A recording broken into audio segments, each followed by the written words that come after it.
உலகநாயகன் கமல் மணிரத்னம் காம்போவில் 38 ஆண்டுகளுக்கு முன் வந்து பிரமிப்பை ஏற்படுத்திய படம் நாயகன். இந்த படத்திற்கு எவ்வளவு பெருமை என்பதை யாருமே சொல்ல வேண்டிய அவசியமில்லை.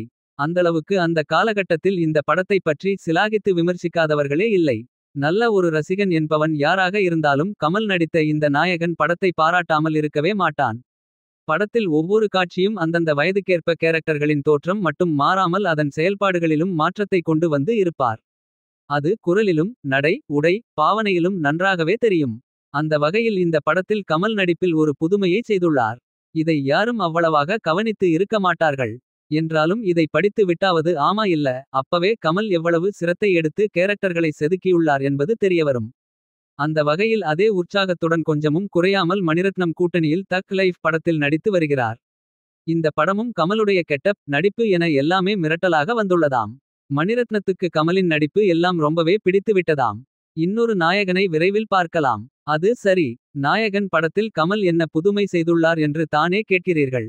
அவர் 4 வகையான நடையை நடந்துள்ளார். இளையதில் ஒரு நடை. கொஞ்சம் வயதானதும் காலை அகற்றியபடி நடை.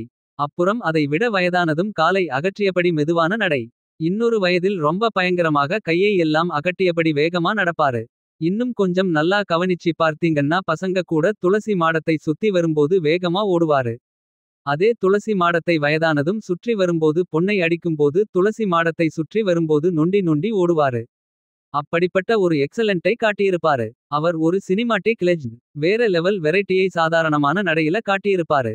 தமிழ